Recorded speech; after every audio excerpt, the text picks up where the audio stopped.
Do you expect him to practice and play this week? I'm looking forward to that. We'll see as we get to Wednesday and see where we're at with that.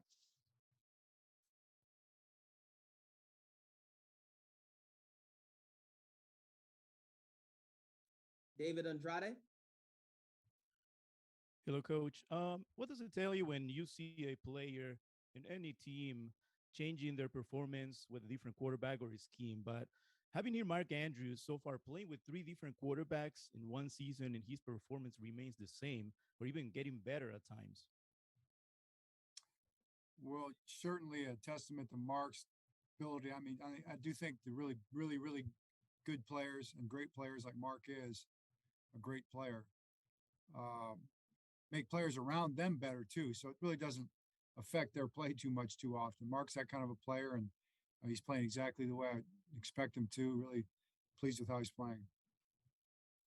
Jeff Sarebeck. John, obviously yesterday's game, you took a couple hits at cornerback, and you were playing guys that you sort of just had to elevate. Do you anticipate getting some corners back this week, or is that something you guys are going to have to look at this week and see if you can get more guys in here to solidify the cornerback position? Well, we've got some guys coming back from COVID, so that should help us out. Kyle Barber. Hey, John, has there been any update regarding Anthony Averett's status moving forward? Yeah, he's got some rib issues. It'll be just a matter of whether he can, move around and play with it. We'll probably see later in the week, see how he's feeling, how he's moving. Childs Walker. Hey, John, we obviously saw Calais play yesterday, but not play as much as usual. Was he still struggling with the hamstring throughout the game, and kind of how did he come out of it? Came out of it well. As far as the effect of it, you'd have to ask him about that. Bobby Trossett.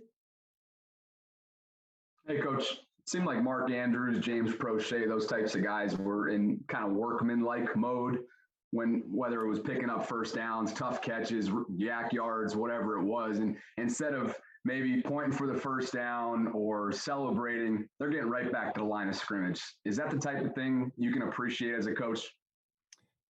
Yeah, sure, Bobby. Those guys played well. I appreciate you bringing that up and mentioning that. I thought our young guys, a lot of young guys stepped up and played well in the game. The outcome of the game, certainly not happy at all with the results of the game, but certain guys got opportunities and they did a good job. We were in no huddle mode. They were trying to go fast. We were trying to get back in it. So there's really no time for celebrating, and definitely not in favor of seeing celebrations when we're trying to get back on the line and go fast, to your point, which is a good one. So those guys did a nice job, and hopefully they can build off of that, and I expect them to. Cordell Woodland. Hey, Coach. You guys have had to play 3 different quarterbacks this year. Josh Johnson had to play on short notice, and yet he's also played well like Tyler Huntley in relief. Does that say anything about Coach Urban and the job he's done this year? Absolutely. Coach Urban's done a great job. Coach Roman has done a great job. All the coaches have on offense, and I'm really happy with the way that those quarterbacks have played. But we can get better. We're going to be chasing. It's not really where we sit around and we say, oh, hey, everything's great and everything's good, because it's not good enough. And Josh did a great job. I mean, the guy comes in here, he's been here for a little over a week, to play the way he played and to understand the offense, just to get us out of the huddle, get us lined up was an accomplishment. To get the cadence call was an accomplishment. That's not easy. That's really challenging, and especially in an environment like that. It was a playoff environment. So I think you got to tip your hat to him and to all the guys that worked with him and around him, starting with Coach Urban for sure. Now we've got to keep getting better. We've got quarterbacks. Hopefully we'll have Lamar back. Hopefully we'll have Tyler back, and we'll still have Josh. So those guys will all be working this week to get ready for this game. Mark Viviano. Hey, John.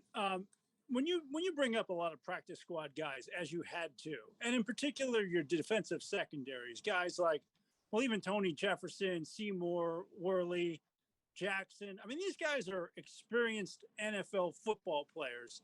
What is the impact of them coming aboard at this point in the season?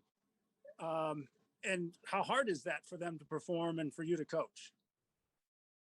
Well, I mean, the challenge of it is they're really, guys are coming in that haven't really been in the system. You basically have practices for a reason. So you've got the off season, you've got training camp, you've got accumulated experiences throughout the course of the season, Mark, with games and adjustments you've made and reps that you've had that those guys probably weren't here for. So you kind of go back, you have to kind of go back to square one and say, okay, this is how we play the coverage. This is how we play these routes. This is how we work together. And it's just not going to be as much shared understanding of what you do. Now, a guy like Tony has a little advantage because he's been here in the past. So he's been with us before. So he had a pretty good understanding of the system. I do think that showed up.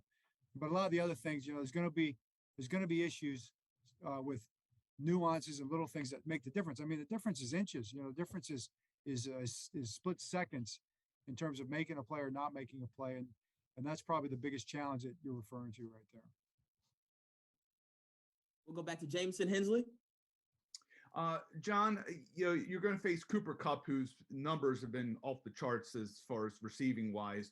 What do you see as the biggest challenge in trying to contain him? Well, I mean, the biggest challenge is the whole package. He's first of all, he and Matthew Stafford have an amazing understanding of what to expect from one another. I think they read body language really well because of all the time they've had together this year. It's just two very talented guys who I think are kind of sort of made for each other, if that makes any sense. And the offense is definitely built around their connection. So we're going to have to do the best we can with that, and I expect us to do well. But that's it's going to be a huge challenge. Nobody stopped those guys yet, so it's what they do in terms of adjusting on the run, reacting to coverages, reacting to leverages.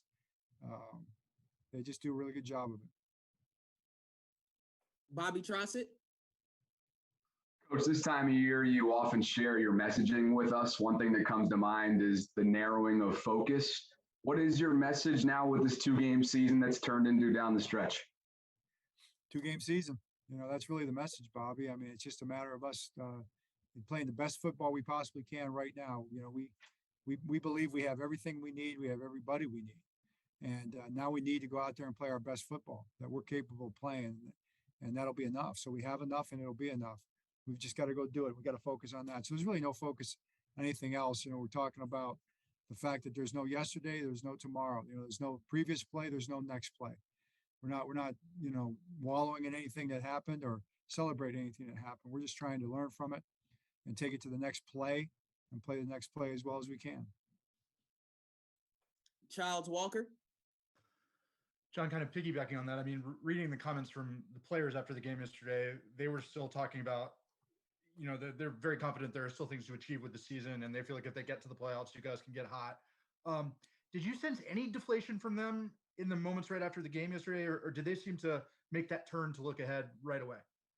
They made it right away. I mean, disappointed, but you can't afford to be deflated. There's just no time for that. I think I know our guys are in a good spot that way. They understand that, they believe it. And they know it's a tough fight. You just look around the league, everybody's in a tough fight. There's a few teams that have, been able to kind of get on a roll, and there's always going to be a few hot teams, but our situation is what it is. And, we've just got to do the best we can to play the next play, the best that we can. And our guys have a good understanding of that. I appreciate that about them. They're going to be in here tomorrow. They'll be ready to go to work, and we'll do our best to get as ready as we can for the Rams. And they're coming here. They're playing good football, and we've got to be ready to go. We'll take a couple more here for Coach Kyle Barber. Hey, John. Your offense scored a touchdown on its first drive of the game. That's the first time it's happened since week 6. It looked like up-tempo may have been playing a factor in the success. Is that something you plan to utilize in these final 2 games? Of course. Yeah, that'll be part of it. Sure. Absolutely. Jeff Sarebek. John, there was some suggestion yesterday that you weren't happy with how the last couple minutes played out. Is that an inaccurate take by people? And did you say anything to Zach Taylor about your feelings on those last couple of minutes?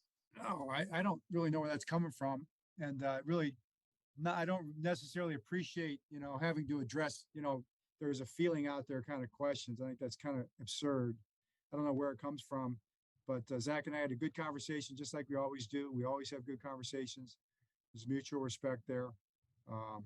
Everything's fine. We'll close it out here with Kevin Richardson. Coach, is there any COVID restrictions that you have in place this coming week at all? Yeah, we got a lot of COVID restrictions in place.